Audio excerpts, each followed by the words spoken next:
മുമ്പോട്ട് പോയാൽ സ്വാഭാവികമായും BJP ആവത്തില്ലേ അടുത്ത ഒരു പ്രധാനപ്പെട്ട പാർട്ടിയായിട്ട് വരാൻ പോകുന്നത്? അങ്ങനെയൊന്നും വരില്ല. ഞാനും ഉമ്മൻചാണ്ടിയും ഉള്ള കാലത്ത് അദ്ദേഹം മുഖ്യമന്ത്രിയായി, പക്ഷെ ഞാൻ മന്ത്രിയായില്ല. എന്താ കാര്യം? ആ കാര്യം ഞാൻ ഇതുവരെ വെളിപ്പെടുത്തിയിട്ടില്ല. സാധാരണ കമ്മ്യൂണിസ്റ്റുകാരെ സംബന്ധിച്ചിടത്തോളം അവർ ഈ ഗവൺമെൻറ് ഫെഡപ്പാണ്. കാരണം അവർ വിശ്വസിക്കുന്ന ഒരു കമ്മ്യൂണിസ്റ്റ് ഭരണമല്ലല്ലോ ഇവിടെ നടക്കുന്നത്. ജി സുധാകരനൊക്കെ പിന്തുണച്ച് നല്ല സ്ട്രാറ്റജി ആയിട്ട് തോന്നുന്നുണ്ടോ? ജി സുധാകരൻ സീറ്റ് കൊടുത്തതും അദ്ദേഹം പുറത്തു വന്നതും, സജൻ, എത്രയും കാലം നമ്മൾ ഈ കമ്മ്യൂണിസ്റ്റ് പാർട്ടിയുടെ പ്രവർത്തനങ്ങളെ കാണുന്നുണ്ട്. ഏതെങ്കിലും ഒരു തെരഞ്ഞെടുപ്പ് സമയത്ത് ഇത്രയും നേതാക്കന്മാർ കൂട്ടമായി പാർട്ടി വിട്ടുപോയ കാലം ഉണ്ടായിട്ടുണ്ട്. നവീൻ ബാബുവിൻ്റെ സംഭവം വളരെയേറെ ഹൃദയഭേദകമാണ്. UDF ഗവൺമെൻറ് അധികാരത്തിൽ വരികയാണ്, ഒരു സംശയവും വേണ്ട, ഈ കേസ് നമ്മൾ പുനരന്വേഷണത്തിന് വിധേയമാക്കും. അദ്ദേഹത്തിൻ്റെ ഈ ജനസമ്പർക്ക ജാഥ നടന്നല്ലോ. അപ്പം ഞാൻ പറഞ്ഞു, ആരെങ്കിലും ഒരു വ്യക്തി അദ്ദേഹത്തിൻ്റെ കയ്യിൽ ഒരു പെറ്റീഷൻ കൊടുത്ത് ആ പെറ്റീഷനിൽ അദ്ദേഹം ഒപ്പിട്ട് ഉത്തരവിട്ട് എന്നെ കാണിച്ചാൽ ഞാൻ കേരളത്തിൻ്റെ FDI എന്ന് പറഞ്ഞാൽ എത്ര അറിയാം? ഫോറിൻ ഡയറക്റ്റ് ഇൻവെസ്റ്റ്മെൻറ്റ് 300 കോടി മാത്രമാണ്. തമിഴ്നാട്, കർണാടക, ആന്ധ്ര ഇവിടെയൊക്കെ ട്രില്യൺസ് ആണ് വന്നുകൊണ്ടിരിക്കുന്നത്. ബില്യൺസ് അല്ല, ട്രില്യൺസ്. അപ്പോൾ ഈ നഴ്സുമാർക്ക് എന്തുകൊണ്ട് കേരളത്തിൽ നിൽക്കാൻ പറ്റുന്നില്ല? അവർക്ക് 10,000 രൂപയും ശമ്പളം കിട്ടുകയാണെങ്കിൽ ഇങ്ങനെ നിൽക്കും. പൂട്ടുന്നല്ല, തുറക്കുന്നതിനെ പറ്റി ഒന്നും പറയുന്നില്ല ഇവിടെ ആരും. ഒരു പുതുതായി വ്യവസായ സ്ഥാപനം ഇവിടെ തുടങ്ങുന്നതിനെ പറ്റി ആരും പറഞ്ഞില്ല. അദ്ദേഹം പറയുന്നത് ഇതുവരെ കേരളീയർ ടാപ്പ് ചെയ്യാത്തൊരു മേഖലയാണ്. ഒരു ചെറിയ റബ്ബറിൻ്റെ ഒരു ബുഷ് ഉണ്ടാക്കുന്നത് കമ്പനിക്ക് ഞങ്ങൾ 1000 കോടി രൂപയുടെ ഓർഡറാണ് കൊടുക്കുന്നത്. വെറും ബുഷ് ഉണ്ടാക്കാൻ അല്ല, ജനങ്ങളുടെ മനോഭാവത്തിലും കുറേ മാറ്റം വരുത്തണം. കാരണം ഇവിടെ ആരെങ്കിലും ഇൻവെസ്റ്റ് ചെയ്യാൻ പറഞ്ഞാൽ അവനെ നമ്മൾ സംശയത്തോടെയാണ്. ഇവൻ്റെ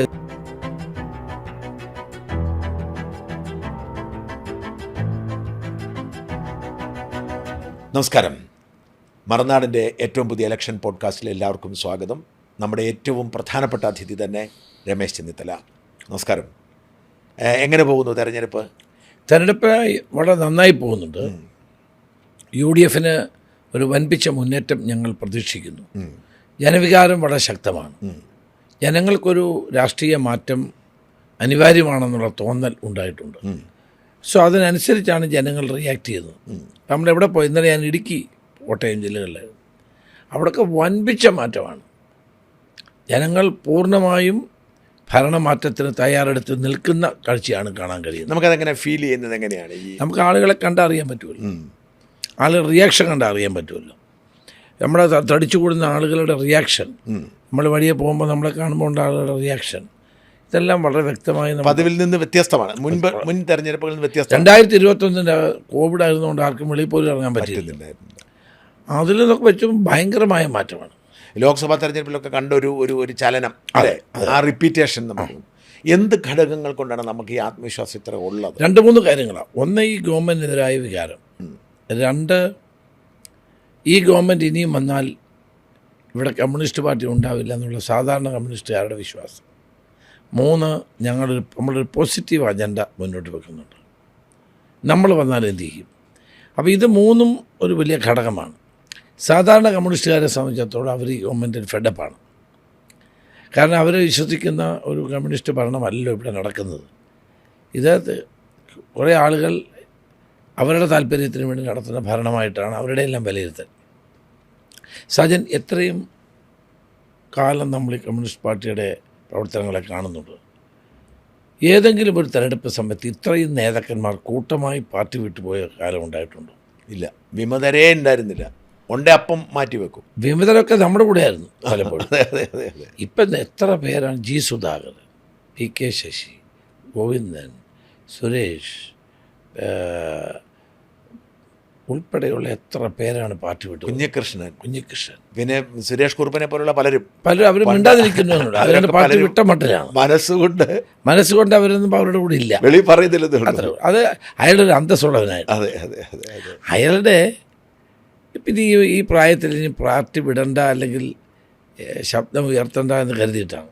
ഈ നമ്മുടെ ആ നവീൻ ബാബുവിൻ്റെ സംഭവം പോലുള്ള വിഷയങ്ങളുണ്ടല്ലോ, ആ വിഷയങ്ങളൊക്കെ കമ്മ്യൂണിസ്റ്റുകാരെയും വല്ലാതെ ബാധിച്ചിട്ടുണ്ട്. തീർച്ചയായിട്ടും നവീൻ ബാബുവിൻ്റെ സംഭവം വളരെയേറെ ഹൃദയഭേദകമാണ്. ഞാൻ ആ കേസ് വളരെയധികം ഫോളോ ചെയ്ത ഒരാളാണ്.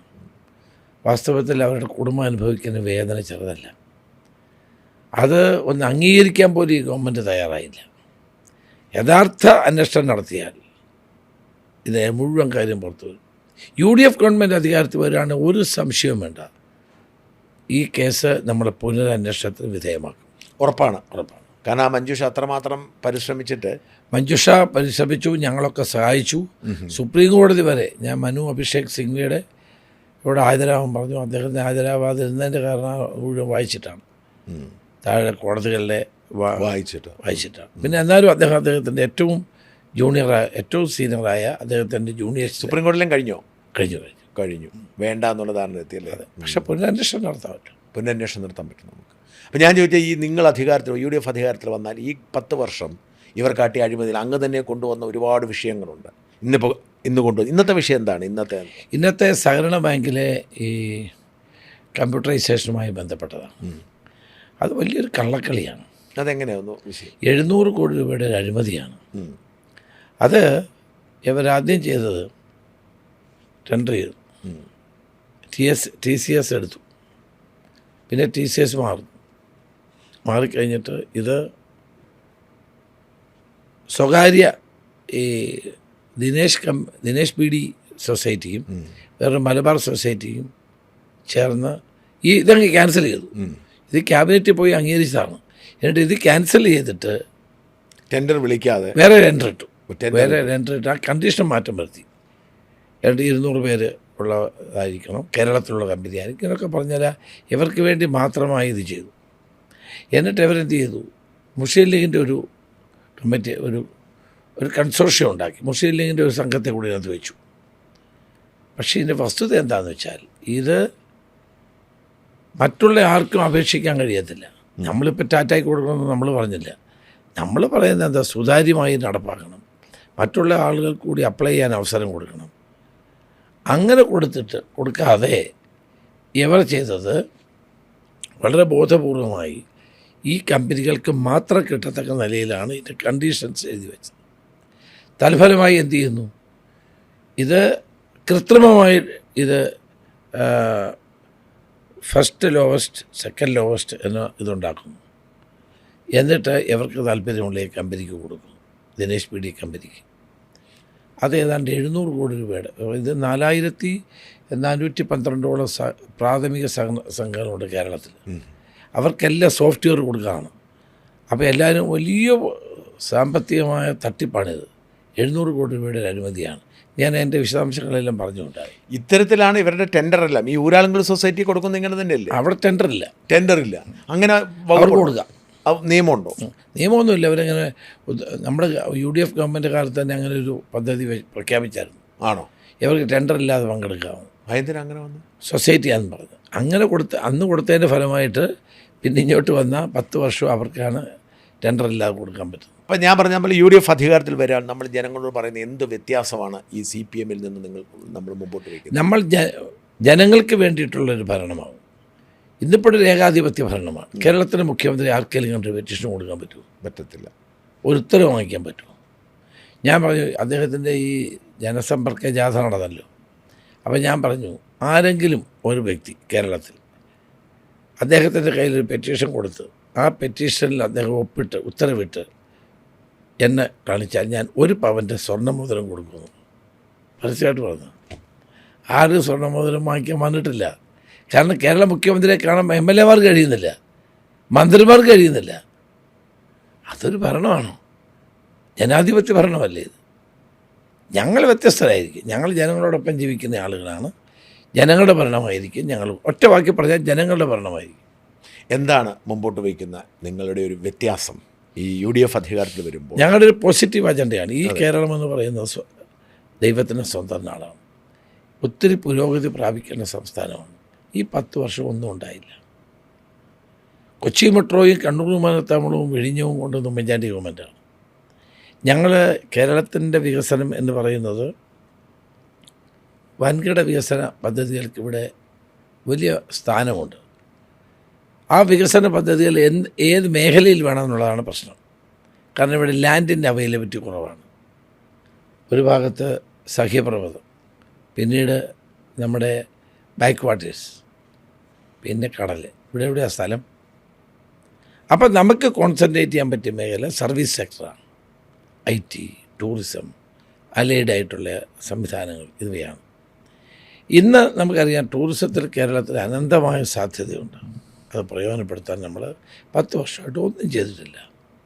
ആഫ്റ്റർ കോവിഡിന് ശേഷം ഡൊമസ്റ്റിക് ടൂറിസ്റ്റിൻ്റെ എണ്ണം വളരെ വർദ്ധിച്ചു. കേരളത്തിൽ ഒരു സീസൺ കാലത്ത് ഒരു റൂം പോലും കിട്ടില്ല. അപ്പം അതിനാവശ്യമായ ഇൻഫ്രാസ്ട്രക്ചർ ഫെസിലിറ്റീസ് ഉണ്ടാക്കാൻ നമുക്ക് കഴിഞ്ഞിട്ടില്ല. പിന്നെ ടൂറിസ്റ്റുകൾ പറയുന്ന റോഡിൻ്റെ കണ്ടീഷനാണ്. എല്ലാ റോഡുകളും മോശം, ഇൻഫ്രാസ്ട്രക്ചർ ഫെസിലിറ്റീസ് ഇല്ല. ഇവിടെ വരുന്ന ടൂറിസ്റ്റുകൾക്ക് ഇവിടെ തങ്ങാനും മറ്റു സ്ഥലങ്ങളിലേക്ക് പോകാനും ഈവൻ പ്രാഥമികമായ വിവരങ്ങൾ പോലും ലഭ്യമല്ലാത്തൊരവസ്ഥയാണെന്ന് കാണാൻ കഴിയുന്നു. അത് കഴിഞ്ഞാൽ നമുക്ക് IT, ഇപ്പം ടെക്നോ പാർക്ക് ലാഭത്തിലാണ്. ടെക്നോ പാർക്ക് കഴിഞ്ഞ് വേറെ നമുക്ക് ചൂണ്ടിക്കാണിക്കാനില്ല. സ്മാർട്ട് സിറ്റി ആരംഭിച്ചു. ആ സ്മാർട്ട് സിറ്റിയുടെ ചെയർമാനും മുഖ്യമന്ത്രിയാണ്. ഒരു യോഗം പോലും അദ്ദേഹം വിളിച്ചില്ല. 10 വർഷമായി. അപ്പം അതിന് ഇഷ്ടംപോലെ സ്പേസ് വെറുതെ കിടക്കുകയാണ്. ആ സ്പേസ് ലോകോത്തര നിലവാരമുള്ള കമ്പനികളെ കൊണ്ടുവരാമായിരുന്നു. അത് ഈ ഗവൺമെൻറ് ഒന്നും ചെയ്തില്ല. ഇവരിൽ നിന്ന് എന്ത് പ്രതീക്ഷിക്കണം? അപ്പം ഇവിടെ ഏറ്റവും പ്രധാനപ്പെട്ടത് ഈ 2 മേഖലയിലെ വളർച്ചയാണ്. കേരളത്തിൻ്റെ FDI എന്ന് പറഞ്ഞാൽ എത്രയാണെന്ന് പറയുക? ഫോറിൻ ഡയറക്റ്റ് ഇൻവെസ്റ്റ്മെൻറ്റ് 300 കോടി മാത്രമാണ്. തമിഴ്നാട്, കർണാടക, ആന്ധ്ര ഇവിടെയൊക്കെ ട്രില്യൺസാണ് വന്നുകൊണ്ടിരിക്കുന്നത്. ബില്യൺസ് അല്ല, ട്രില്യൺസ്. കാരണം ഈ ഇൻവെസ്റ്റ്മെൻറ്റ് വന്നാലേ നാട്ടിൽ തൊഴിൽ ഉണ്ടാവുകയുള്ളൂ, സ്വത്തുക്കൾ ഉണ്ടാവുകയുള്ളൂ. അതിന് വേണ്ടിയിട്ടുള്ളൊരു പരിശ്രമം ഗവൺമെൻറ് 10 വർഷക്കാലമായി നടത്തിയിട്ടുണ്ടോ? ഇല്ല. അപ്പം ഞങ്ങൾ ചെയ്യാൻ ഉദ്ദേശിക്കുന്നത് എന്താണെന്ന് വെച്ചാൽ ഇവിടെ ഇൻവെസ്റ്റ്മെൻറ്റ് വരണം, ഫോറിൻ ഡയറക്റ്റ് ഇൻവെസ്റ്റ്മെൻറ്റ് വരണം. ഇപ്പോൾ ഗൂഗിളിൻ്റെ ഏറ്റവും വലിയ കമ്പനി തുടങ്ങിയ എവിടെയാണെന്നറിയോ? വിശാഖപട്ടണത്ത്. ചന്ദ്രബാബു നായിഡുകൊണ്ട് നമുക്ക് രാഷ്ട്രീയ അഭിപ്രായ വ്യത്യാസം ഉണ്ടാകും. പക്ഷേ ഏറ്റവും നല്ല നിലയിൽ നാടിൻ്റെ പുരോഗതിക്ക് വേണ്ടി അദ്ദേഹം ഇത്തരം കാര്യങ്ങളൊക്കെ ചെയ്യുന്നുണ്ട്. കേരളം ഇത് കർണാടകത്ത് ബാംഗ്ലൂരിന് മുമ്പേ തന്നെ വേണമെങ്കിൽ ഇവിടെ ഒരു IT ഹബ്ബാവാൻ. ഇന്ത്യയിലെ ആദ്യത്തെ ടെക്നോ പാർക്ക് ബാംഗ്ലൂരും ഹൈദരാബാദും പൂനെയും ഒക്കെ പിന്നീട് കയറിപ്പോയി, പിന്നെ വന്നതാണ്. അപ്പോൾ ഇതൊന്നും ചെയ്യാത്തൊരു കാലത്ത് നിന്ന് ജനങ്ങൾക്ക് പുതിയ പ്രതീക്ഷ നൽകുന്ന ഒരു ഭരണം ഉണ്ടാകണം. എല്ലാ മേഖലയിലും പുരോഗതി ഉണ്ടാകണം. ഇപ്പോൾ തന്നെ കേരളത്തിൻ്റെ ഏറ്റവും വലിയ പ്രശ്നം എന്താണ്? നമ്മളുടെ ചെറുപ്പക്കാർ വിദേശത്തേക്ക് നാടുവിടുന്നു. എന്താ കാര്യം? ഒന്ന്, അന്താരാഷ്ട്ര നിലവാരമുള്ള വിദ്യാഭ്യാസ സ്ഥാപനങ്ങളില്ല. UDF ഗവൺമെൻറ് കാലത്ത് നമ്മൾ വിദേശ ക്യാമ്പസുകൾ ഇവിടെ സ്ഥാപിക്കണമെന്ന് ആവശ്യപ്പെട്ടപ്പോൾ TP ചന്ദ്രശേഖരനെ SFIക്കാർ അടിച്ച് ആ പരിപാടി വേണ്ടെന്ന് വെച്ചു. അപ്പോൾ ഇപ്പം അതുകൊണ്ട് നമ്മുടെ കുട്ടികൾ എന്ത് ചെയ്യുന്നു? ഇപ്പോൾ ഓക്സ്ഫോർഡിന് ഒരു ക്യാമ്പസ് ഇവിടെ ഉണ്ട്, ഇവിടെയല്ലേ പഠിക്കുന്നത്. ഹാർഡ്വേർഡിന് ഒരു ക്യാമ്പസ് ഉണ്ടെങ്കിൽ ഇവിടെ പഠിക്കുകയുള്ളൂ. ഇപ്പം കുട്ടികളൊക്കെ നാട്ടിൽ നിന്ന് വെളിയിൽ പോകല്ലേ? ഒരു കണക്ക് ഞാൻ വായിച്ചു. 2036 ആകുമ്പോൾ 2036 കേരളത്തിലെ ജനസംഖ്യ 50 വയസ്സിൽ താഴെയുള്ള ജനസംഖ്യ 36% ആകും. അപ്പോൾ കേരളം ഏതാണ്ട് ഒരു ഓൾഡ് ഏജ് ഹോം ആകും. അതൊരു ചലഞ്ചാണ്. പക്ഷേ സാധാരണ ആ ചലഞ്ചിലും ഓപ്പർച്യൂണിറ്റീസ് ഉണ്ട്. ജപ്പാൻ ഏറ്റവും കൂടുതൽ ഓൾഡ് ഏജ് ഉള്ള ആളുകൾ അവിടെയാണ്. അവരത് എന്ത് ചെയ്തു? ഒരു സിൽവർ എക്കോണമി എന്നതിന് പറയും. സിൽവർ എക്കോണമി വലിയ തോതിൽ ആ ചലഞ്ചിനെ അവർ അവസരമാക്കി മാറ്റി. അമേരിക്കയിലും അത് ചെയ്തു. കാരണം ഈ പ്രായമായ ഹെൽത്ത് കെയർ നല്ലതുള്ളതുകൊണ്ട് ആളുകൾക്ക് നല്ല ഭക്ഷണം കിട്ടും, നല്ല ജീവിത സൗകര്യങ്ങളുള്ള ആളുകൾക്ക് പ്രായമാകുമ്പോൾ അവരൊരു ബാധ്യത അല്ലാതാകാൻ എന്ത് ചെയ്യുന്നു? അതാണ് സിൽവർ എക്കോണമി എന്ന് പറയുന്നത്. അവരുടെ കെയർ, ഹെൽത്ത് കെയർ, അവരുടെ വെൽത്ത് കെയർ, അവരുടെ എല്ലാ കാര്യങ്ങളും ചെയ്യാനുള്ള ഹ്യൂമൻ അസിസ്റ്റൻസ്, ഇത്തരം കാര്യങ്ങൾ ചെയ്താൽ കേരളത്തിൽ അതുണ്ടായാൽ അവിടെ നഴ്സുമാരുടെ എണ്ണം വർദ്ധിക്കും, ആവശ്യക്കാരായ നഴ്സുമാരുടെ എണ്ണം കൂടും, ഡോക്ടർമാരുടെ എണ്ണം കൂടും. അത്തരം സ്ഥാപനങ്ങൾ നടത്തുന്ന ആളുകൾ ധാരാളം എംപ്ലോയ്മെൻറ്റ് ഓപ്പർച്യൂണിറ്റി ഉണ്ടാകും, കൂടുതൽ വരുമാനമുണ്ടാകും. മക്കളൊക്കെ പൈസ ഇങ്ങോട്ട് അയച്ചു കൊടുക്കും. അപ്പനും അമ്മയും വീട്ടിൽ ഒറ്റയ്ക്കിരിക്കുക. അതെ, ഒരു കമ്മ്യൂണിറ്റി ലിവിങ് ഉണ്ടാക്കാൻ പറ്റും. ഇതെല്ലാം കണ്ടുകൊണ്ടാണ് ഞങ്ങൾ ഇത്തവണത്തെ ഗ്യാരൻറ്റിയിൽ, ഇന്ദിരാ ഗ്യാരൻറ്റിയിൽ ഞങ്ങൾ പറഞ്ഞു പ്രായമായവർക്ക് വേണ്ടി ഒരു മന്ത്രാലയം ഉണ്ടാക്കും. ഈ അമേരിക്കയിലൊക്കെ പോയാൽ നമുക്കറിയാം ഈ ഹെൽത്ത് കെയർ വലിയ വ്യവസായമാണ്. അതെ അല്ലേ? കൈവിട്ട് പോകുന്നുണ്ട്, ഇൻഷുറൻസും അതൊക്കെ ആയിട്ട് വരുന്നുണ്ട്.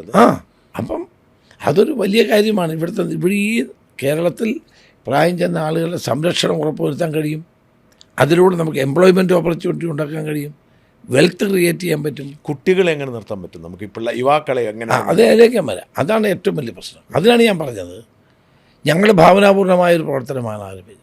ഹാർവാർഡ് യൂണിവേഴ്സിറ്റിയുടെ ക്യാമ്പസ് തിരുവനന്തപുരത്ത്, കൊച്ചിയിൽ കൊണ്ടുവന്നാൽ കുട്ടികൾ ഇവിടെ നിന്നോളൂ. അമേരിക്കയിൽ 5000 പ്രൈവറ്റ് യൂണിവേഴ്സിറ്റികൾ ഉണ്ട്, അറിയാമല്ലോ. ഓരോ കോളേജും ഓരോ യൂണിവേഴ്സിറ്റി പോലെയാണ്. അപ്പോൾ ഇവിടെ ഇതൊക്കെ നടത്തും. ഓട്ടോണമസ് കോളേജ് കേരളത്തിൽ വരുന്ന എന്തൊരു ബഹളമായിരുന്നു. ഇവർ മാർവാനിസ് കോളേജ് അടിച്ചു തകർക്കുക, നമ്മുടെ കൊച്ചിയിലെ മഹാരാജാസ് കോളേജ് അടിച്ചു തകർക്കുക, ഇതൊന്നും വേണ്ട എന്ന് ലക്ഷ്യത്തോടെ പ്രവർത്തിച്ച SFI അവരാണ് യഥാർത്ഥത്തിൽ ഈ കുട്ടികൾ വിദേശത്ത് പോകാനുള്ള കാരണക്കാർ. അപ്പം ഞങ്ങൾ വന്നാൽ ഞങ്ങൾ ആഗോള നിലവാരത്തിലുള്ള വിദ്യാഭ്യാസം കുട്ടികൾക്ക് നൽകും. അവർ വർക്ക് ചെയ്യുന്ന, അവർ പഠിക്കുന്നതോടൊപ്പം തന്നെ അവർക്ക് ജോലിക്കുള്ള അവസരം ഉണ്ടാക്കും. ഡീസൻ്റായ ശമ്പളം. ഇപ്പം നഴ്സുമാരുടെ കാര്യം പറഞ്ഞു, അവർക്ക് ഡീസൻ്റായ ശമ്പളം ഇല്ലല്ലോ. ഇല്ല. ഇപ്പം നമ്മുടെ പെൺകുട്ടികൾ എന്താ ചെയ്യുന്നത്? +2 കഴിഞ്ഞാൽ ജർമ്മൻ ഭാഷ പഠിക്കും, നഴ്സിങ്ങിന് പോകും, അത് പാസ്സായി നേരെ ജർമ്മനിക്ക് പോകും. ജർമ്മനിലൊന്നും സ്ഥലം പോലും ഇല്ല. സ്ഥലമുണ്ട്, ആളുകളൊന്നും ഇല്ല. ജർമ്മനിയുടെ ആകെപ്പാടെ അവസാനം പോപ്പുലേഷൻ കുറയാണ്. അപ്പോൾ ഈ നഴ്സുമാർക്ക് എന്തുകൊണ്ട് കേരളത്തിൽ നിൽക്കാൻ പറ്റുന്നില്ല? അവർക്ക് 10,000 രൂപയും ശമ്പളം കിട്ടുകയാണെങ്കിൽ ഇങ്ങനെ നിൽക്കും. അപ്പം ഞങ്ങൾ ഡീസൻ്റായ ഒരു ജോലിയും ഡീസൻ്റായ ശമ്പളവും ഉറപ്പുവരുത്തും. അപ്പോൾ ഈ ചെറുപ്പക്കാരായ ആളുകൾ ഇവിടെ നിൽക്കും. കാരണം 6 മാസം പോലും സൂര്യപ്രകാശം കാണാത്ത കാനഡ പോലുള്ള നാട്ടിൽ നമ്മുടെ ആളുകൾ പോയി കഷ്ടപ്പെടുകയാണ്. തണുപ്പും ഭയങ്കരമായ തണുപ്പ്. ആ ഒരവസ്ഥ മാറണമെങ്കിൽ അവർക്ക് ഓപ്പർച്യൂണിറ്റി കൊടുക്കണം. നമ്മളെന്താ ഓപ്പർച്യൂണിറ്റിയെ പറ്റി ചിന്തിക്കാത്തത്? നാളത്തെ തലമുറ ഇവിടെ നിൽക്കാൻ താല്പര്യമുണ്ടോ? ഞാൻ ഈ അടുത്ത സമയത്ത് ഓസ്ട്രേലിയയിൽ പോയി. കേരളത്തിൻ്റെ അത്രയും പോലും ജനസംഖ്യയില്ല ഓസ്ട്രേലിയയിൽ. ഇവിടെ 3.5 കോടി ആളുകൾ ഇപ്പോൾ ഇവിടെ ഉണ്ട്. അവിടെ ഒരു 3 കോടി ആളുകൾ പോലും ഇല്ല. അവിടുത്തെ നമ്മുടെ നാട്ടുകാരാണ് അവിടെ പോയി ഫാമിങ്ങും മറ്റേതൊക്കെ നടത്തിക്കൊണ്ടിരിക്കുന്നത്. അപ്പം ലോകത്ത് തന്നെ പോപ്പുലേഷൻ കുറയുകയാണിപ്പോൾ. കുറച്ച് കഴിഞ്ഞാൽ ലോകത്ത് ചൈനയും ഇന്ത്യയും കഴിഞ്ഞാൽ മറ്റു സ്ഥലങ്ങളിലൊന്നും പോപ്പുലേഷൻ്റെ വർധനവില്ല, കുറയുകയാണ്. ഇപ്പോൾ ലോകത്ത് നടക്കുന്ന ഏറ്റവും വലിയ പരീക്ഷണം ആൻറ്റി ഏജിങ് ആണ്. ആളുകൾ 100 വയസ്സ് കഴിഞ്ഞാൽ മരിക്കാതിരിക്കാൻ, 150 വയസ്സ് വരെ മരിക്കാതിരിക്കുന്നതിനെ പറ്റിയുള്ള റിസർച്ച് നടക്കുകയാണ്. അപ്പം ഇങ്ങനെ നമ്മുടെ ചെറുപ്പക്കാർ മുഴുവൻ ഇവിടെ നിന്ന് കയറ്റി അയക്കപ്പെടുകയാണ്. എക്സ്പോർട്ടിങ് കമ്മോഡിറ്റിയായി മാറുകയാണ്. ആ അവസരം ഉണ്ടാക്കാതെ ഇവിടെ നിൽക്കാനുള്ള സംവിധാനം നമ്മളുണ്ടാക്കും. നമ്മുടെ വിദ്യാഭ്യാസ രീതികൾക്ക് ഇപ്പോൾ ഈ നിർമ്മിതി ബുദ്ധിയുടെ കാലത്തും ഒരു മാറ്റവും വരുന്നില്ല എന്നുള്ളതാണ് നേരിടുന്നത്. ഇപ്പോഴും നമ്മുടെ മന്ത്രി അപ്പൂപ്പൻ ചില തമാശ പറയുന്നു. മന്ത്രി അപ്പൂപ്പനെ എന്താണ് ടൂർ പോയില്ല എന്ന് കത്തെഴുതുന്നു. ഇതൊക്കെയാണ്. ഇപ്പോൾ 5ാം ക്ലാസ്സുകാരുടെ ഒരു കത്താണ് ഇന്നത്തെ ഏറ്റവും ലേറ്റസ്റ്റ്. ആ കത്തിൻ്റെ കയ്യക്ഷരം കണ്ടാൽ അറിയാം 5ാം ക്ലാസ്സുകാർ എഴുതിയല്ലെന്ന്. അപ്പം ഈ സത്യത്തിൽ എന്താ പറയണമെന്ന് വെച്ചാൽ നമുക്ക് പഴയ കോഴ്സുകളെ വേണ്ട. വിദ്യാഭ്യാസ മേഖലയിൽ വലിയ മാറ്റം വരുത്തണം. ഇതൊന്നും പലതും പഠിച്ചുകൊണ്ട് യാതൊരു ഗുണവുമില്ല, ഒരു ഗുണവുമില്ല. പലയിടത്തും സീറ്റ് ഒഴിഞ്ഞു കിടക്കുകയാണ് അത്തരം കോഴ്സുകൾ. കോളേജുകളിൽ പഠിക്കാൻ ആളില്ല.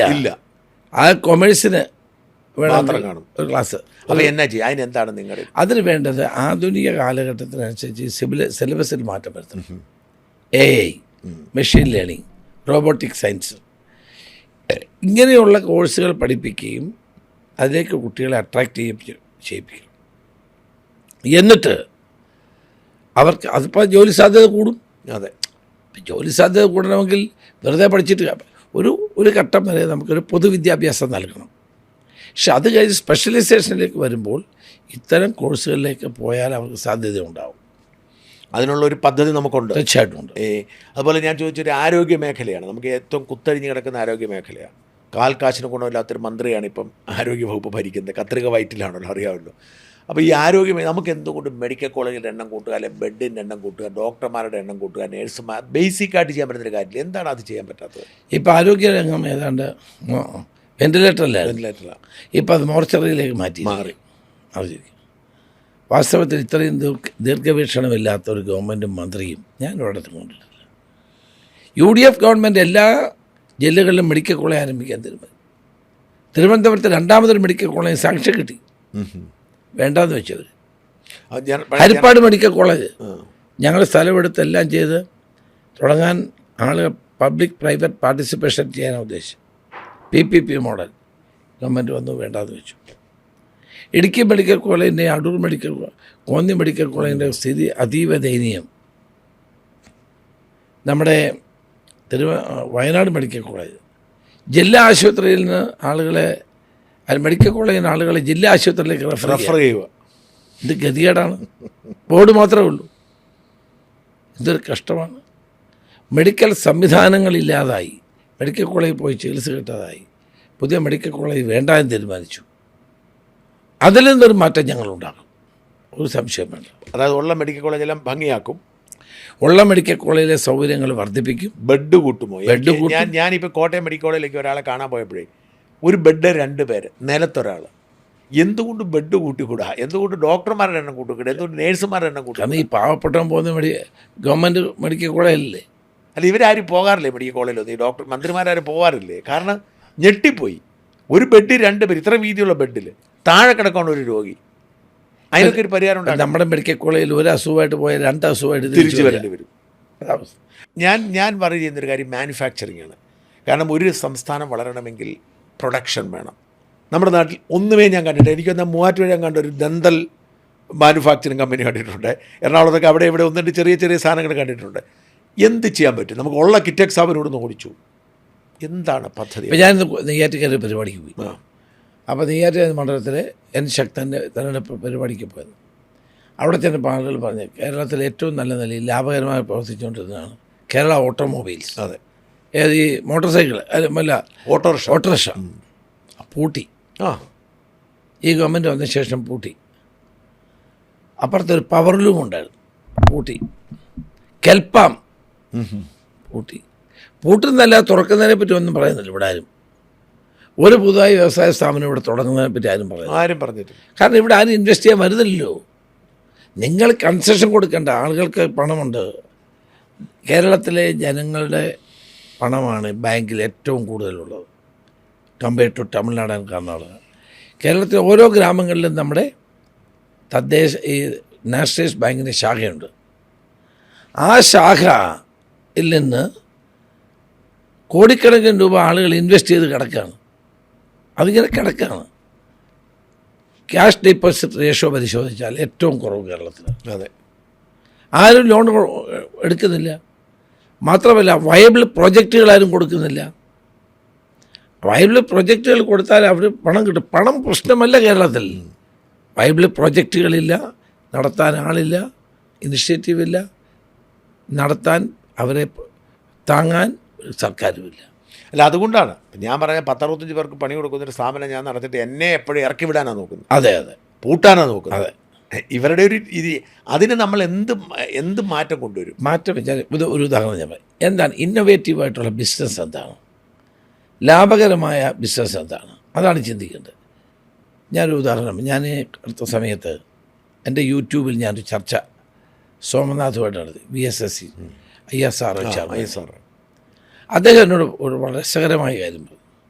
അദ്ദേഹം പറഞ്ഞു, കേരളത്തിൽ ISRവുമായി ബന്ധപ്പെട്ട റോക്കറ്റ് ലോഞ്ചിങ് നടക്കുന്ന സ്ഥലമാണ്. ഇവിടെ ഈ റോക്കറ്റുമായി ബന്ധപ്പെട്ട ഒരു നിർമ്മാണ ഫാക്ടറി ഇവിടെ ഇല്ല. എല്ലാം ബാംഗ്ലൂർ അല്ലെങ്കിൽ തമിഴ്നാട്. അദ്ദേഹം പറയുന്നത് ഇതുവരെ കേരളീയർ ടാപ്പ് ചെയ്യാത്തൊരു മേഖലയാണ്. ഞങ്ങൾക്ക് അത് ഒരു ഉദാഹരണം പറഞ്ഞു. ഒരു ചെറിയ റബ്ബറിൻ്റെ ഇതുണ്ടല്ലോ, എന്തുണ്ടാക്കുന്നത്, ഒരു ബുഷ് ഉണ്ടാക്കുന്നത്. കമ്പനിക്ക് ഞങ്ങൾ 1000 കോടി രൂപയുടെ ഓർഡറാണ് കൊടുക്കുന്നത്. വെറും ബുഷ് ഉണ്ടാക്കാൻ നമുക്കതില്ല. നമുക്കിതൊന്നും ഉണ്ടാക്കാനോ ഈ മേഖല ആരെങ്കിലും ശ്രദ്ധിച്ചിട്ടുണ്ടോ? ഏറ്റവും കൂടുതൽ പണം ഉണ്ടാക്കാൻ വെച്ചാൽ ബിസിനസ് നടത്താൻ പറ്റിയ മേഖലയാണ് സ്പേസ്, റോക്കറ്റ് ലോഞ്ചിങ്. അതിനുള്ള ചെറിയ പാർട്ടുകൾക്ക് പോലും വലിയ ഡിമാൻഡുള്ളതാണ്. കേരളത്തിൽ ഇന്ന് ആരെങ്കിലും, എനിക്കറിയില്ല ഇത് കേരളത്തിൽ എന്തായാലും ഉത്പാദനം ഉള്ളത്. അതാണ് ഇവിടെ ആരും ഇൻവെസ്റ്റ് ചെയ്യുന്നില്ല. അല്ല, ഇൻവെസ്റ്റ് ചെയ്യാൻ പറ്റിയ സാഹചര്യം അപ്പോൾ ഒരു ആലപ്പുഴയിൽ ഒരു ബസ്സുള്ളവരാണ്. ഒരു പണിമുടക്ക് ഞാൻ കണ്ടു. അതിന് മുമ്പിൽ കൊടി നാട്ടിയിട്ട് സിന്താവ് വിളിക്കുകയാണ്. ഒരു ബസ്സേ ഉള്ളൂ. അതാണ് ഇവിടെ നടക്കുന്നത്. അപ്പോൾ ഞാൻ ചോദിക്കുന്നത് ഇതിനെന്ത് പരിഹാരം ഉണ്ടാക്കും? അതായത് ഇതിന് പരിഹാരം വേണമല്ലോ, ഇൻവെസ്റ്റ്മെൻറ്റിൻ്റെ സാധ്യത തെളിയണം, പരിഹാരം ഉണ്ടാവണം. അല്ല, ജനങ്ങളുടെ മനോഭാവത്തിനും കുറേ മാറ്റം വരുത്തണം. കാരണം ഇവിടെ ആരും ഇൻവെസ്റ്റ് ചെയ്യാൻ വന്നാൽ അവന് നമ്മൾ സംശയത്തോടെയാണ് ഇവനെന്തായാലും അടിച്ചുകൊണ്ട് പോകാൻ ചെയ്യാനുള്ള മട്ടില്ല. അല്ല, അത് മാറി കേട്ടോ. ഇപ്പോൾ അത് മാറണം, കുറേ കൂടി മാറണം. ഇവിടെ ഇൻവെസ്റ്റ് ചെയ്യാൻ പറ്റുന്നവനെ എന്താണ് ഒരു തെറ്റായ കണ്ണോടുകൂടി നോക്കരുത്, അവർ വെൽക്കം ചെയ്യണം. ഞാൻ പറഞ്ഞു, ഗൂഗിളിൻ്റെ ഏറ്റവും പുതിയ ഫാക്ടറി വിശാഖപട്ടണം, ചെറിയൊരു സ്ഥലമാണ് വിശാഖപട്ടണം. ഡാറ്റാ സെൻറ്റർ ആവുന്നു, ഡാറ്റാ സെൻറ്റർ അല്ലേ? ഡാറ്റാ സെൻറ്ററിന് ഭയങ്കര സ്കോപ്പാണ്. ഈവൻ നമ്മുടെ നാട്ടിലെ റിലയൻസും അദാനിയും ഒക്കെ ഡാറ്റാ സെൻറ്റർ തുടങ്ങും. കാരണം വെച്ചാൽ ഇന്ത്യയാണ് ഡാറ്റാ സെൻറ്ററിന് പറ്റിയ സൗകര്യം. വളരെ ബേസിക് സൗകര്യം ഒരുക്കി കൊടുത്താൽ എത്ര ആയിരം പേർക്ക് തൊഴിൽ കിട്ടും. അപ്പം ഇതൊന്നും നമ്മൾ ചിന്തിക്കാറില്ല. കഴിഞ്ഞ 10 വർഷമായിട്ട് എന്താ ഇവിടെ നിന്ന് പറയാം, പള്ളിക്കൂടത്തിന് കെട്ടിടം ഉണ്ടാക്കിയത്. ഇവിടെ മഹാരാജാവിൻ്റെ കാലത്തും മിസ്റ്റർമാരുടെ കാലത്തും ഒരു പള്ളി പണിഞ്ഞാൽ പള്ളിയോടൊപ്പം ഒരു പള്ളിക്കൂടം അല്ലേ? അതെ, അങ്ങനെയാണ് ചെയ്തുകൊണ്ടിരുന്നത്. ഇപ്പം ഞങ്ങൾ സ്കൂളിന് കെട്ടിടം ഉണ്ടാക്കിയത്. സ്കൂളിൽ കെട്ടിടം ഉണ്ടാക്കി പഠിക്കാനാരുമല്ല അവിടെ, കുട്ടികളുടെ എണ്ണം തന്നെ കുറഞ്ഞുകൊണ്ടിരിക്കുക, പിള്ളേരല്ലേ പഠിക്കാൻ. ഏതാണ്ട് ഈ സർക്കാർ സ്കൂളുകളിൽ മാത്രമല്ല ആളുകൾ പഠിക്കും, മറ്റ് സ്കൂളുകളിൽ ആളുകൾ പഠിക്കും. അപ്പോൾ ഒരു സംസ്ഥാനത്തിൻ്റെ പുരോഗതി, വളർച്ച എങ്ങനെയാകണമെന്നുള്ളതിനൊരു വിഷൻ ഉണ്ടാകണം. ഒരു വിഷനില്ല. നമുക്ക് ആ വിഷൻ ഉണ്ടാവും, തീർച്ചയായിട്ടും ഉണ്ടാവും. ആ വിഷൻ ഉണ്ടാവും, ആ വിഷനോടെ പ്രവർത്തിക്കും. അതേ ചോദിച്ചപ്പോൾ ഞാനിപ്പോൾ കഴിഞ്ഞ ദിവസം അമേരിക്കയിലായിരുന്നു ഒരു 2 ആഴ്ച. ഈ അമേരിക്ക 2 ആഴ്ച ഇപ്പം ഈ നാട്ടിലൊരു അനുകൂല സാഹചര്യം ഉണ്ടെങ്കിൽ പണം മുടക്കാൻ തയ്യാറായിരിക്കുന്ന ആയിരക്കണക്കിന് മലയാളികളുണ്ട്. പക്ഷെ ഇവിടെ അനുകൂല സാഹചര്യം മുടക്കേണ്ട, ബാങ്കിൽ കിടപ്പുണ്ടെന്ന്. ആ ബാങ്കിലുണ്ട്. ബാങ്കിലെ ചീഫ് ജനറൽ മാനേജർ ഉൾപ്പെടെയുള്ള MD കാണാൻ വരുമ്പോൾ ഞാൻ ചോദിച്ചു, നിങ്ങൾക്ക് ഈ പണം ഒന്ന് നാട്ടുകാർക്ക് കൊടുത്തു? സാറേ, ബൈബിൾ പ്രൊജക്റ്റ് കിട്ടട്ടെ, ഞങ്ങൾ കൊടുക്കാം. ആരും കൊടുക്കുന്നില്ല. ആളുകൾക്ക് എന്തിനാ ഈ പൊല്ലാപ്പിന് പോകുന്നത്? ഇപ്പോൾ ഒരു ബസ് ഉള്ളിടത്തിന് മുമ്പിൽ കൊടി പിടിച്ചുകൊണ്ടിരിക്കുകയല്ലേ, എന്തിനാ ഈ പൊല്ലാപ്പിന് പോകുന്നത്? നല്ല ബാങ്കിലിട്ട പലിശ കിട്ടും. ഒരു ആന്തൂറിലെ സാജൻ, ഞാൻ ആ വീട്ടിൽ പോയതാണ്. അയാൾ ഏറ്റവും വലിയ ഉദാഹരണമാണ്. PK ശ്യാമളയാണ് ചെയർപേഴ്സൺ. അതുകൊണ്ട് എന്താ അവിടെ ശ്യാമള MLA ആവുന്നു, സ്ഥാനാർത്ഥിയായി. അത്തരം സാഹചര്യങ്ങൾ. എനിവേ, അപ്പം ഇത്തരം ഒരു വിഷയങ്ങളൊക്കെ നമുക്കുണ്ട്, നല്ലത് കാര്യം തന്നെ. അപ്പോൾ എൻ്റെ ചോദ്യം, അതിനുള്ളൊരു ടീം വർക്ക് നമ്മുടെ ഭാഗത്തുണ്ടോ ഈ ഇലക്ഷനെ നേരിടാൻ? തീർച്ചയായിട്ടും UDF ടീം വർക്കുണ്ട്. ഇവരിപ്പോൾ ചെയ്യുന്നത് എന്താണ്? കോടിക്കണക്കിന് രൂപയുടെ പരസ്യം. അതെ, 150 കോടി രൂപയുടെ പരസ്യമാണ് KPയിലൂടെ നൽകുന്നത്. അതെ, 217 കോടി മൊത്തമായി ഇപ്പോൾ കഴിഞ്ഞ 10 വർഷത്തിനിടെ. അല്ല, ഇപ്പോൾ ഈ തെരഞ്ഞെടുപ്പ് അവസാനത്തെ 117 കോടി രൂപ കിഫ്ബിയിൽ നിന്നും 100 കോടി രൂപ ഗവൺമെൻറ് PRD എടുത്തു വെച്ചിരിക്കുകയാണ്. അതുകൊണ്ട് ചാനൽ പ്രോഗ്രാം ഇവരെ കൊടുക്കുക.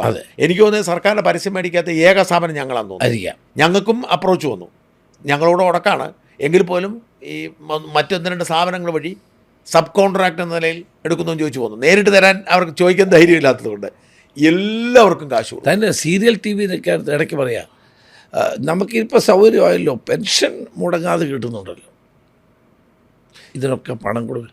മോഹൻലാലുമായിട്ട് ഇൻ്റർവ്യൂ, കുഴപ്പമില്ല, 7 ലക്ഷം രൂപ, 11 ലക്ഷം. ഈ 11 ലക്ഷം എന്തിനാണെന്നറിയോ? അത് ഷൂട്ട് ചെയ്യാനാണ്. മോഹൻലാലിൻ്റെ പ്രതിഫലം ഇതുവരെ പുറത്തു വന്നിട്ടില്ല. മോഹൻലാലിൻ്റെ പ്രതിഫലം കാണുമല്ലോ.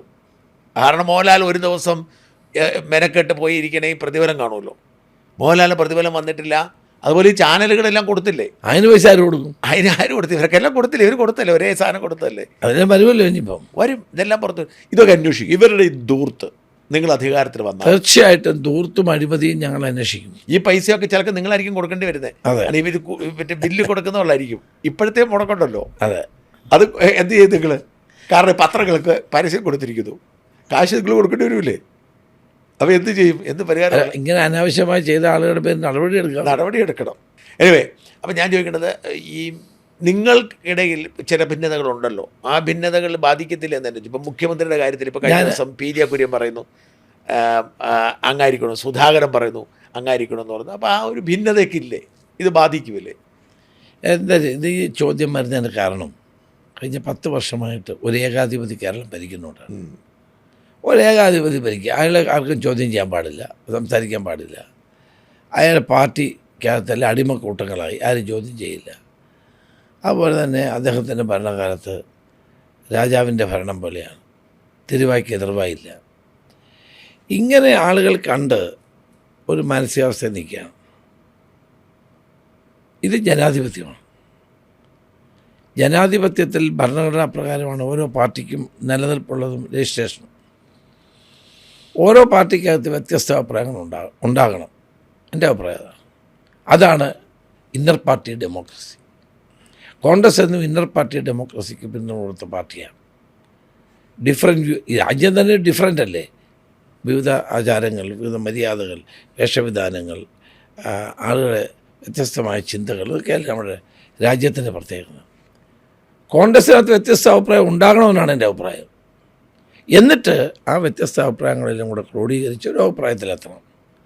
അതാണ് ജനാധിപത്യത്തിൻ്റെ സൗന്ദര്യം. ഇവിടെ MA ബേബിക്ക് കേരളത്തിൽ വരണമെങ്കിൽ പിണറായി വിജയൻ പറയണം. പോളിറ്റ് ബ്യൂറോ എന്ന് പറയുന്ന പുള്ളിയായിപ്പം അല്ലേ? പണ്ട് യെച്ചൂരി ഉള്ളപ്പോൾ യെച്ചൂരി കുറച്ചൊന്ന് ബ്രേക്ക് ഇടുമായിരുന്നു.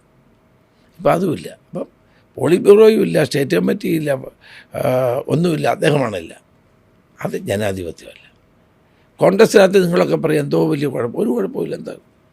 ഞാനും ഉമ്മൻചാണ്ടിയും ഉള്ള കാലത്ത് അദ്ദേഹം മുഖ്യമന്ത്രിയായി, പക്ഷെ ഞാൻ മന്ത്രിയായില്ല. എന്താ കാര്യം? ആ കാര്യം ഞാനിതുവരെ വെളിപ്പെടുത്തിയിട്ടില്ല. ആ അഭിപ്രായ വ്യത്യാസങ്ങൾ നിലനിൽക്കുമ്പോൾ പോലും ഗവൺമെൻറ് കുഴപ്പമുണ്ടാക്കാൻ ഞാൻ ശ്രമിച്ചിട്ടുണ്ടോ? ഇല്ല. ഞാൻ ഉമ്മൻചാണ്ടിയും തമ്മിൽ വലിയ തോതിലുള്ള അഭിപ്രായ വ്യത്യാസം ഉണ്ടായി പല കാര്യത്തിലും. പക്ഷെ ഞാൻ പൊതു താല്പര്യത്തെ മുൻനിർത്തിക്കൊണ്ട് പാർട്ടി താല്പര്യം സംരക്ഷിക്കുമ്പോൾ ഒന്നും ഞാൻ പറയാറില്ല. പക്ഷേ എനിക്കെൻ്റെ അഭിപ്രായമുണ്ട്, ഞാനത് പ്രകടിപ്പിക്കാറുണ്ട്. ആ ഇന്നർ പാർട്ടി ഡെമോക്രസി കോൺഗ്രസ്സിൽ എന്നുള്ളതാണ്, ഉണ്ടാകണം. ജവഹർലാൽ നെഹ്റു പ്രധാനമന്ത്രി ആയിരിക്കുമ്പോൾ അദ്ദേഹത്തിൻ്റെ മരുമകൻ ഫിറോസ് ഗാന്ധി ആ ഗവൺമെൻറ്റിനെതിരെ അഴിമതി ആരോപണം ഉന്നയിച്ചിട്ടുണ്ട് അസംബ്ലി പാർലമെൻറ്റിനകത്ത്. അതാണ് ഡെമോക്രസി. അങ്ങനെ ഒരു പാർട്ടിയാണ് കോൺഗ്രസ്. അതിൽ ഇവിടെ ഏകാധിപതികളില്ല. ആരെയും ചോദ്യം ചെയ്യുക, അഭിപ്രായം പറയാം. അല്ല, എന്നാലും ആരായിരിക്കും മുഖ്യമന്ത്രി ആകാൻ സാധ്യത? ഞാൻ പറഞ്ഞു പറയട്ടെ. അപ്പോൾ അങ്ങനെയുള്ളൊരു സാഹചര്യത്തിൽ പാർട്ടിക്കകത്ത് വ്യത്യസ്ത അഭിപ്രായങ്ങൾ ഉണ്ടാകുന്നത് സ്വാഭാവികമാണ്. മുഖ്യമന്ത്രിയുടെ കാര്യത്തിൽ രാഹുൽ ഗാന്ധി ഞങ്ങളെയൊക്കെ വിളിപ്പിച്ചു, ചർച്ച ചെയ്തു. അദ്ദേഹം പറഞ്ഞത്, ഖാർഗേജി ഉണ്ടായിരുന്നു, അദ്ദേഹം പറഞ്ഞത് തെരഞ്ഞെടുപ്പിൽ ജയിക്കുക എന്നുള്ളതാണ് ആദ്യത്തെ അജണ്ട. അത് കഴിഞ്ഞ ശേഷം നമുക്ക് മുഖ്യമന്ത്രി ആരാൻ തീരുമാനിക്കുക, ഹൈക്കമാൻഡ് തീരുമാനിക്കും. അത് പറഞ്ഞു കഴിഞ്ഞാൽ പിന്നെ ഇവിടെ എന്താ തർക്കം? എങ്ങനെയായിരിക്കും അങ്ങ് പ്രതീക്ഷിക്കുന്നത്? ആരാകാനാണ് സാധ്യത അങ്ങ് കാണുന്നത്? അതെല്ലാം ഇപ്പം പറയാൻ പറ്റത്തില്ല. അത് അസംബ്ലി തെരഞ്ഞെടുപ്പ് കഴിഞ്ഞാലെല്ലാം പറയാൻ പറ്റുമോ? MLA-മാരുടെ അഭിപ്രായം പരിഗണിക്കാൻ സാധ്യത ഉണ്ടാകുമോ? അല്ല, അത് ഏത് രീതിയിൽ വേണമെന്നുള്ളത് പാർട്ടി തീരുമാനിക്കും. ഇതുവരെ തീരുമാനിച്ചിട്ടില്ല. എന്തായാലും MP-മാരുണ്ടാവത്തില്ല. MP-മാർക്ക് സീറ്റ് കൊടുത്തിട്ടില്ല. അതിപ്പോൾ ഞാൻ പറഞ്ഞപ്പോൾ KC വേണമെങ്കിൽ വേണമെങ്കിൽ അതിന് അങ്ങനെ സാധ്യത അങ്ങ് കാണുന്നുണ്ടോ? അല്ല, അത്തരം കാര്യങ്ങളെ പറ്റിയൊന്നും പാർട്ടി ചർച്ച ചെയ്തിട്ടില്ല. ചർച്ച ചെയ്യുമ്പോൾ അത് എന്താണ് അഭിപ്രായം എന്നുള്ളത് നമുക്ക് വരുമല്ലോ. എന്താണ് ഇനി ഈ തെരഞ്ഞെടുപ്പിൽ ഞാൻ പറഞ്ഞ അങ്ങോട്ട് മുമ്പോട്ട് പോകുമ്പോൾ എന്താണ് ഒരു ബാക്കി ഈ തെരഞ്ഞെടുപ്പിലെ ഈ ഒരു പബ്ലിക് ഒപ്പീനിയൻ? ഇവരിങ്ങനെ ഒരുപാട് കാശ് മുടക്കി വലിയ പബ്ലിസിറ്റി ചെയ്ത് ജനത്തിൻ്റെ ഈ മനോഭാവത്തെ ഹൈജാക്ക് ചെയ്തുകൊണ്ടിരിക്കുകയാണ്. എന്താണ് ഇതിനെയൊക്കെ? അത് തെറ്റാ, അങ്ങനെ ഹൈജാക്ക് ചെയ്യാൻ പറ്റില്ല. ഞങ്ങളത് കരുതണം. ഇവർ ട്രൈ ചെയ്യുന്നുണ്ട്. ഞാനത് എപ്പോഴും പറയുന്നത്, അസംബ്ലി തെരഞ്ഞെടുപ്പിന് മുമ്പ് 2-3 തെരഞ്ഞെടുപ്പുകളും ഉപതെരഞ്ഞെടുപ്പുകൾ, എല്ലാ ഉപതെരഞ്ഞെടുപ്പിലും ഞങ്ങൾ ജയിച്ചു എക്സെപ്റ്റ് ചേലക്കര. 40,000 ഭൂരിപക്ഷം 5,000. 10,000. അതെ. പാർലമെൻറ്റ് തെരഞ്ഞെടുപ്പിൽ ഞങ്ങൾ 20-ൽ 18 സീറ്റും ജയിച്ചു. പഞ്ചായത്ത് തെരഞ്ഞെടുപ്പിൽ അതേ വലിയ ഭൂരിപക്ഷം കിട്ടി, നല്ല മുന്നേറ്റം ഉണ്ടായല്ലോ. ഇത് മനസ്സിലാക്കാത്ത ഒരാളേ ഉള്ളൂ, കേരളത്തിലെ മുഖ്യമന്ത്രി. അതേ ഞാൻ അസംബ്ലി പറഞ്ഞത്. ഇത് ഒരു പരാജിതൻ്റെ കപട ആത്മവിശ്വാസമാണ് മുഖ്യമന്ത്രി പ്രകടിപ്പിക്കുന്നത്. ഇപ്പം ഞാനിപ്പം മുമ്പോട്ട് പോയി ഒരു ഭരണമാറ്റം വേണമെന്ന് ആഗ്രഹിക്കുമ്പോഴും ഇവിടെ ഒരു വലിയ തോതിൽ പ്രചരണം നടക്കുന്ന, പ്രത്യേകിച്ച് ഈ മലയോര ക്രൈസ്തവർക്കിടയിലൊക്കെ പ്രചരണം നടക്കുന്ന ഈ ജമാഅത്ത് ഇസ്ലാമിയോടുള്ള അസോസിയേഷനും ഈ ഇപ്പോൾ ഉദാഹരണത്തിന് ഇപ്പോൾ SDPIയുടെ സ്ഥാനാർത്ഥി മാറുന്നു, ഇത്തരത്തിലൊരു എന്തിനാണ് ജമാഅത്ത് ഇസ്ലാമിയൊക്കെ നമുക്ക് പിന്തുണയ്ക്കേണ്ടി വരുന്നത്? നിങ്ങളത് മാത്രമേ കാണുന്നുള്ളൂ. കഴിഞ്ഞ ഒരാഴ്ചയായി കേരളത്തിൽ നടക്കുന്ന എന്താണ് സാഹചര്യം? PDP അബ്ദുൽ നാസർ മദനോട് ഇരുന്ന് പങ്കെടുത്ത യോഗത്തിൽ വെച്ച് LDF-ന് പിന്തുണ. അതാരും ചർച്ചയാക്കുന്നില്ല, ആരും അറിഞ്ഞു പോലുമില്ല. ഇന്നലെ SDPI സമ്പൂർണ്ണമായി ഇടതുപക്ഷത്തിന് പിന്തുണ പ്രഖ്യാപിച്ചു. പ്രഖ്യാപിച്ചു. എൻ്റെ നിയോജക മണ്ഡലത്തിൽ SDPI സ്ഥാനാർത്ഥി കഴിഞ്ഞ തവണ നിർത്തി 500 വട്ടം കിട്ടി. ഇത്തവണ എന്നെ ഭീഷണിപ്പെടുത്തി ഞങ്ങൾ നിർത്തുമെന്നൊക്കെ പറഞ്ഞു. നമ്മൾ നിർത്തിക്കാൻ പറഞ്ഞു. നോമിനേഷൻ തള്ളി. ഞാനല്ല പോയി, എൻ്റെ ഏജൻറ്റ് ഒബ്ജക്റ്റ് ചെയ്തു. അതിന് ഏറ്റവും കൂടുതൽ എതിർക്കുന്ന ആരാണെന്നറിയോ? CPM BJP കൂടാണ്. SDP വേണ്ടി അത് തള്ളാൻ പാടില്ല. അപ്പോൾ അവരുമായിട്ട് ഏകദേശം ധാരണയായി. ഇത് കേരളത്തിലെ ഒരു മാധ്യമവും ശ്രദ്ധിച്ചില്ല. ഇതാണ് സത്യം. എന്നിട്ട് ഈ വെൽഫെയർ പാർട്ടി എന്ന് പറയുന്ന ഒരു പാർട്ടി ഞങ്ങൾക്ക് ഇത്രയൊക്കെ ആവശ്യമാണ് ഇവിടുത്തെ ഏറ്റവും വലിയ പ്രശ്നം. ജമാഅത്തെ ഇസ്ലാമിയെ ന്യായീകരിച്ചു, സതീശൻ ന്യായീകരിച്ച തരത്തിലുള്ള പ്രസ്ഥാനമൊക്കെ വന്നല്ലോ. അത് വലിയ വിവാദമായിട്ടുണ്ട്. ഞാനൊരു പാർട്ടിക്ക് സർട്ടിഫിക്കറ്റ് കൊടുക്കുന്ന ആളല്ല.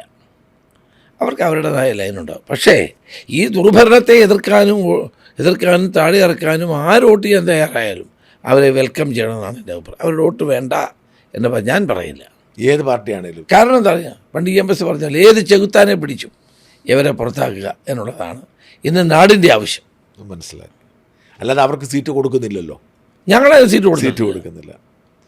ഈ CPM നിന്ന് വന്നവർ ഇപ്പോൾ G. സുധാകരനെയൊക്കെ, ഇപ്പോൾ അങ്ങ് ആലപ്പുഴക്കാരനായതുകൊണ്ട് G. സുധാകരനെയൊക്കെ പിന്തുണച്ച് നല്ല സ്ട്രാറ്റജി ആയിട്ട് തോന്നുന്നുണ്ടോ? G. സുധാകരൻ സീറ്റ് കൊടുത്തതും അദ്ദേഹം പുറത്തു വന്നതും കേരളത്തിൽ ഒരു ചലനം ഉണ്ടാക്കിയിട്ടുണ്ട്. മാർക്സിസ്റ്റ് പാർട്ടിക്കകത്തൊരു ചലനം ഉണ്ടായിട്ടുണ്ട്. ജനങ്ങൾ അത് വെൽക്കം ചെയ്യുന്നു. അദ്ദേഹം ജയിക്കും അവിടെ. നമുക്ക് പിന്തുണ കൊടുക്കാൻ അതുകൊണ്ട് തെറ്റില്ല. നമ്മൾ ഇത്രയും കാലം എതിർത്ത ഒരാളാണല്ലോ. അതുകൊണ്ട് കാര്യമില്ല. അത് അദ്ദേഹം എതിർത്തത് എന്തിനെയാണ്, ആരെയാണ്, അത് സമൂഹത്തിനുണ്ടാക്കിയ ചലനം എന്താണ്, അതൊക്കെ നോക്കിയിട്ടാണ് ഞങ്ങൾ പിന്തുണ കൊടുത്തത്. ഈ ലിജുവിൻ്റെ സാധ്യതയെ ബാധിക്കുമോ? പ്രതിഭയെക്കുറിച്ച് അന്നൊരു UDF നേതാവ് പറഞ്ഞൊരു പ്രസ്താവനയുണ്ടല്ലോ. തെരഞ്ഞെടുപ്പ് അല്ലെങ്കിൽ പോലും നമ്മളൊരാളെ വ്യക്തിപരമായി ആക്ഷേപിക്കാൻ പാടില്ല.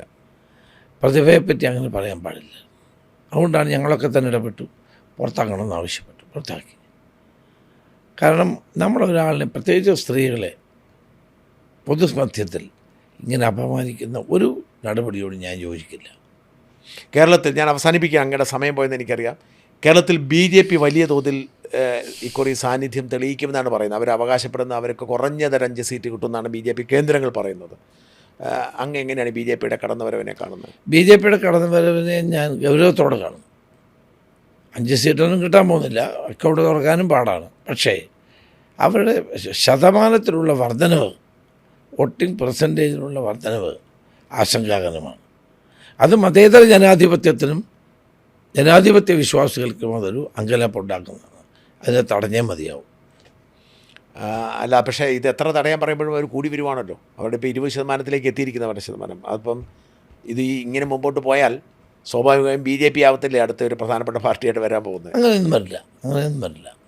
അതിനെ ചെറുക്കാൻ വേണ്ടിയിട്ടുള്ള പദ്ധതികളും പരിപാടികളും ഇന്ത്യൻ നാഷണൽ കോൺഗ്രസ് ആവിഷ്കരിച്ച് നടപ്പാക്കിയാൽ മതി, UDF നടപ്പാക്കിയാൽ മതി. അവസാനത്തെ ചോദ്യം, ഹരിപ്പാടെ അവസ്ഥ എന്താണ് ഇത്തവണ? കഴിഞ്ഞ പ്രാവശ്യം ഇച്ചിരി ടൈറ്റ് ആയിരുന്നല്ലോ ഒടുവിലായിപ്പോൾ. അല്ല, കഴിഞ്ഞ ടൈറ്റൊന്നും അല്ലായിരുന്നു. ഇപ്പോൾ അവിടെ സന്ദീപ് വാചസ്പതിയെ പോലെ ഒരാൾ അവിടെ സ്ഥാനാർത്ഥിയായിട്ടുണ്ട്. BJP കുറച്ചുകൂടി വോട്ട് പിടിക്കാൻ സാധ്യതയുണ്ട്.